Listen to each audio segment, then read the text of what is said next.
Stablecoin 101. I'm just going to go right into it, down and dirty. I also made a little bit longer of a video getting into it, having a little more fun.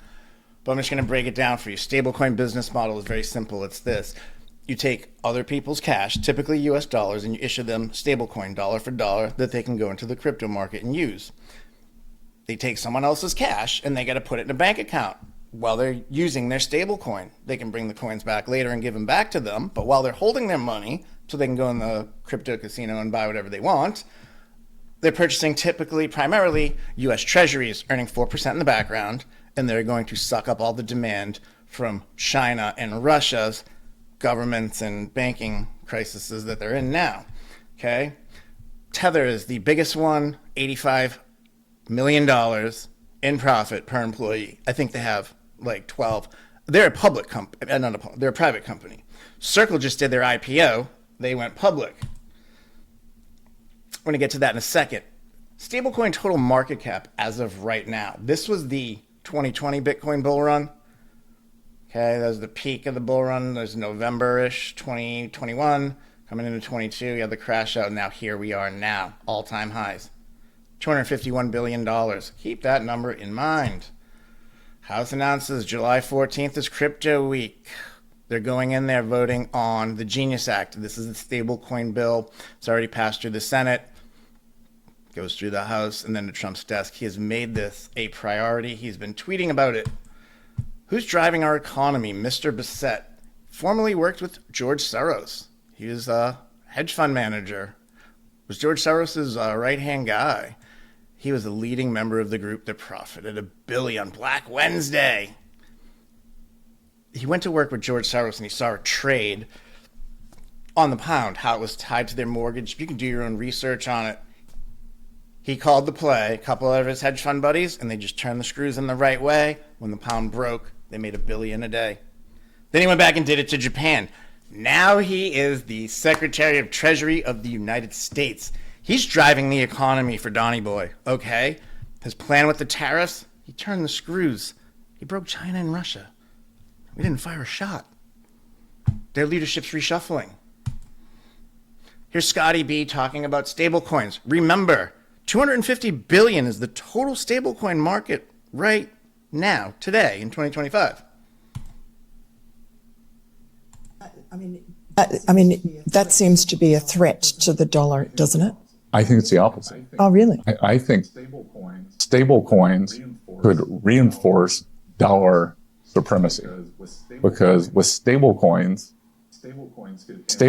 could end up being one of the largest buyers of U.S. treasuries with T-bills. Mm-hmm. So all of a sudden, if you are using a stable coin in Nigeria that's backed by the U.S. dollar, you don't actually have to have dollars. It's on your phone. You can transact. So I think there's a very good chance that crypto is actually one of the things that locks in dollar supremacy. Crypto locks in dollar supremacy.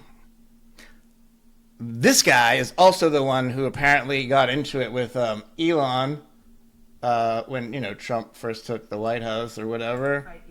Fight you in the octagon at the White House. What is your response to Elon Musk, Mr. Secretary? Well, my response to Elon Musk is really simple. He better chill the fuck out before he gets knocked the fuck down again. If he wants another black eye like the last one I gave him, tell him to holla at Scotty B. And Scotty check this. This guy's great at Channel Blocks. He always does AI videos like that. Okay, Scotty B again. U.S. Treasury Secretary issues huge $2 trillion prediction. Dollar-pegged stable coins currently dominated by Tether's USDC and Circle's USDC could 10x to become a $2 trillion market cap in just 3 years, according to Scotty B, who said he believed it could greatly exceed that. I'm on board with Scotty. Listen, Donald Trump wants to make a big impact in the economy, and he already has, love it or hate it, with the tariffs and whatnot. There's a hole now for buyers for U.S. treasuries. Okay, the Fed hasn't cut rates, so Chairman Powell's about to step down. I think there's something in there about a $2.3 billion remodel of their place, but I'm not political. This is Scotty B's Twitter. Could grow to $3.7 trillion by the end of the decade. That's 5 years. Not even. We're halfway through 2025. Thriving stablecoin demand, lowering government borrowing costs, and national debt. Yes. Okay. Stablecoins go mainstream. Circle's IPO since June 5th has gone up more than 500%. What is this Circle IPO? Circle's the second largest stablecoin issuer. May I remind you, $250 billion is the total stablecoin market cap. Their IPO went live on June 4th, $31 a share.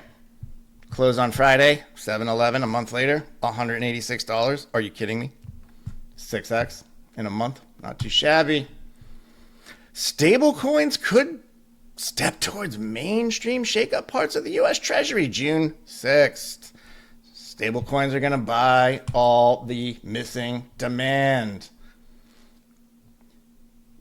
Circle CEO talking about it. The senator that passed it. It's just like a little article here. I'm just running you through it.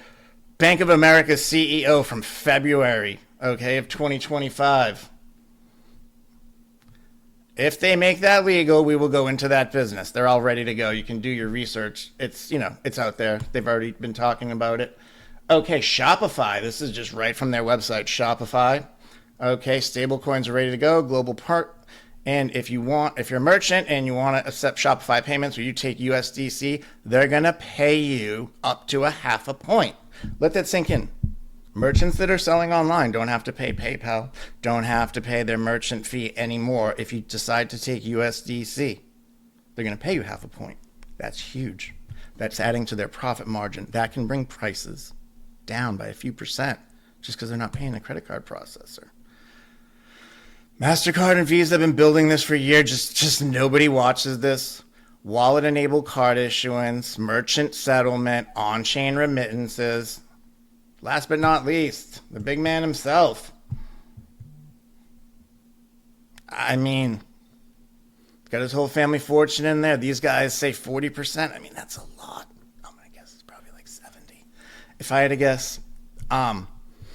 He's a leader of the free world. And this is from May 2nd. So where are we at now? Boom. Donald Trump family now earns a whopping $500 million from their crypto business.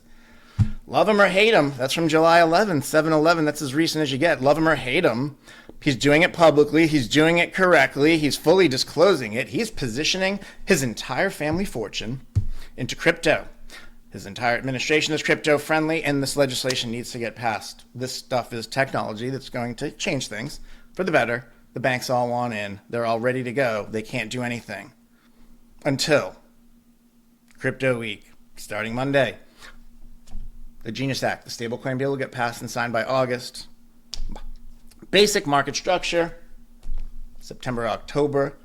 This bull run party kicks off and keeps going into early 2026. Big, beautiful bill passed. There's a ton of spending in there. I mean, $1,000 a kid that they're just going to pick their key companies to donate to. And hell, I'm sure some of them will be crypto related. All the tariff money, that's budget neutral ways to do whatever they want with the money as far as investment wise for the country. Stable coins are the rails. They're pushing this through. My next video, what this is going to do to the Ethereum price. What happens when stable coins go from 250 billion to 2 trillion in 2 or 3 years. You can watch the longer video if you want. Peace out.